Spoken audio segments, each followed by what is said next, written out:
अखिलेश ने इन्हीं शंकराचार्य के ऊपर कितने लट्ठों की वर्षा की थी, कितने डंडों की वर्षा की थी, और दोनों हाथ ऐसे करके शंकराचार्य खड़े थे, और मारो और मारो और मारो, कितना मारोगे। शंकराचार्य भी भूल गए, अखिलेश भी भूल गए क्या? अखिलेश अब संतों के भक्त हो गए। अधिकारी वहां पर संत से सर्टिफिकेट मांग रहे हैं। नोटिस का प्रश्न है तो इनका ये मठ सदा से, जब से मैंने होश संभाला तब से विवाद का केंद्र रहा है। तथाकथित शंकराचार्य जो आज विवाद खड़ा कर रहे हैं, इनको रोका गया क्यों नहीं रोका? उनके लोगों ने, शिष्यों ने पुलिस पर हमला कर दिया, पुलिस के साथ धक्का मुक्की की, तो पुलिस को जो कार्रवाई करनी चाहिए पुलिस कार्रवाई कर रही है। हमारे साथ बीजेपी के फायर ब्रांड नेता, उन्नाव से सांसद साक्षी महाराज जी हैं। महाराज जी, आपकी पार्टी को एक नया राष्ट्रीय अध्यक्ष मिल गया है, किस तरह से देखते हैं, क्या दिखाई दे रहा है 2027 और बिहार चुनाव को लेकर के? विश्व की सबसे बड़ी लोकतांत्रिक पार्टी भारतीय जनता पार्टी, जिस पार्टी के नेतृत्व में मुझे भी 7 बार लोकसभा राज्यसभा में नेतृत्व करने का सौभाग्य प्राप्त हुआ है, उस पार्टी को नवीन राष्ट्रीय अध्यक्ष, जिनका नाम भी नवीन है, इसके लिए मैं संपूर्ण राष्ट्र को बधाई दूंगा। युवा हैं, भारत भी हमारा विश्व का सबसे बड़ा युवा राष्ट्र है और मोदी जी युवाओं की बहुत चिंता करते हैं। मुझे लगता है इसी सोच का परिणाम है कि नवीन जी राष्ट्रीय अध्यक्ष बने। नए नवीन से क्या बंगाल की तस्वीर बदलेगी?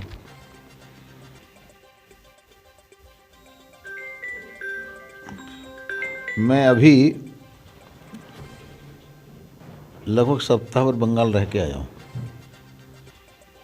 नवीन के आने के बाद और बिहार के चुनाव परिणामों के बाद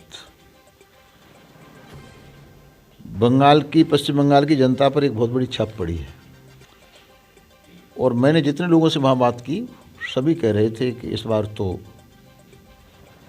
निश्चित रूप से भारतीय जनता पार्टी सरकार बनेगी, ममता जी को नेपथ्य में जाना पड़ेगा। माघ का मेला चल रहा है, कई तस्वीरें भी आ रही हैं वहाँ पर, जिस तरह से धर्मगुरुओं को लेकर के एक राजनीति चल रही है। अखिलेश यादव भी उसमें लगातार सरकार पर हमलावर कर रहे हैं। क्या आप कहते हैं, क्योंकि एक आप भी संत हैं, और जिस तरह से अधिकारी वहाँ पर संत से सर्टिफिकेट मांग रहे हैं, इसको किस तरह से देखते हैं? निश्चित रूप से मैं एक धर्माचार्य हूँ और श्री निर्मल पंचायत अखाड़े का आचार्य महामंडलेश्वर हूँ। ये पद किसी शंकराचार्य के पद से कम नहीं होता है। इसका महत्व कुंभ में देखने के लिए मिलता है। तो मैं 1980 के दशक से पहले से मेला, माघ मेला, कुंभ मेला, इन सब में शिविर लगाता रहा हूँ, स्नान करता रहा हूँ। जिस किसी की भी सरकार हो, उसकी जिम्मेदारी होती है कि बिना किसी दुर्घटना के वो मेला, वो माघ मेला, वो कुंभ मेला सकुशल संपन्न हो। मैं भी पहले हाथी पर बैठ के जाता था, सोने का सिंहासन होता था, और सरकार ने हाथी प्रबंधित कर दिया तो हम लोग रथ पर बैठ के जाते हैं। परंतु जहाँ प्रशासन कह देता है रुको, वहीं रुक करके पैदल पैदल संगम पर स्नान करने के लिए जाते हैं। वो क्या कारण रहे कि तथाकथित शंकराचार्य जो आज विवाद खड़ा कर रहे हैं, इनको रोका गया क्यों नहीं रुके? रुके नहीं, बात अलग की है, और उनके लोगों ने, शिष्यों ने पुलिस पर हमला कर दिया, पुलिस के साथ धक्का मुक्की की, और उसके बाद वो राजनीति करने लगे। तो पुलिस को जो कार्रवाई करनी चाहिए पुलिस कार्रवाई कर रही है। जहाँ तक नोटिस का प्रश्न है तो इनका ये मठ सदा से, जब से मैंने होश संभाला तब से विवाद का केंद्र रहा है। तो चूंकि केस चल रहा है, सुप्रीम कोर्ट ने मना किया था ये पट्टाभिषेक नहीं हो सकता, फिर वो अपने को शंकराचार्य कहते हैं, तो सवाल तो खड़े होंगे ही। परंतु ये वो शंकराचार्य आज विपक्ष हमलावर है। अखिलेश का शासन था तो अखिलेश ने इन्हीं शंकराचार्य के ऊपर कितने लट्ठों की वर्षा की थी, कितने डंडों की वर्षा की थी, और दोनों हाथ ऐसे करके शंकराचार्य खड़े थे, और मारो और मारो और मारो, कितना मारोगे। शंकराचार्य भी भूल गए, अखिलेश भी भूल गए क्या? अखिलेश अब संतों के भक्त हो गए।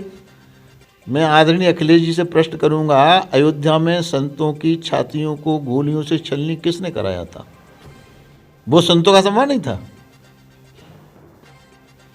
मैं इन्हीं शंकराचार्य से पूछूंगा, बोट क्लब पर हजारों गौ भक्तों की हत्या किसने की थी?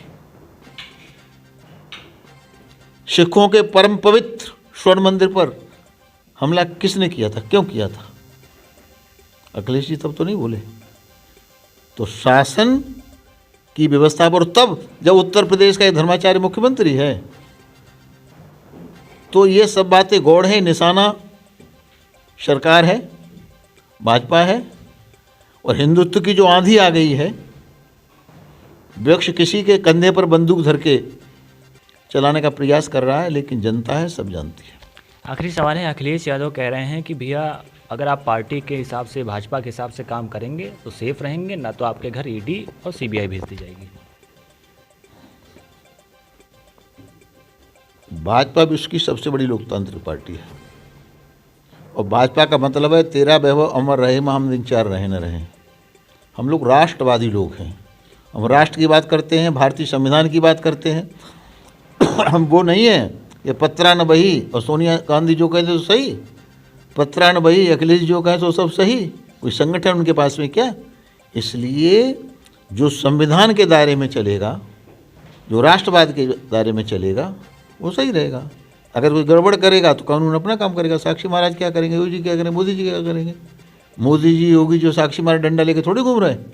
अगर कोई संवैधानिक व्यवस्था को तार तार करेगा, उसके खिलाफ कार्रवाई संविधान के दायरे में होगी। रायबरेली में एक कार्यक्रम चल रहा था, राहुल गांधी वहाँ पर मंच पे गए, एक वहाँ का एक कार्यकर्ता, एक वहीं का लोकल इंसान आया और वहाँ पर इनके दादा का, फिरोज गांधी का पासपोर्ट इनको दिया। राहुल गांधी बहुत खुश हुए, तुरंत वहीं इस मंच से अपनी माँ को फ़ोन मिलाया। तो कम से कम इनको भी अपने दादा का सम्मान करने के लिए नाम के आगे फिरोज गांधी लिखाना चाहिए। अच्छी बात है। ठीक है, तो ये थे हमारे साथ भाजपा सांसद साक्षी महाराज, जिन्होंने साफ तौर पे अखिलेश यादव और जिस तरह से माघ मेले में विवाद चल रहा है उसको लेकर सफाई से बयान दिया है। नौ से शाबान मलिक, न्यूज़ प्ले।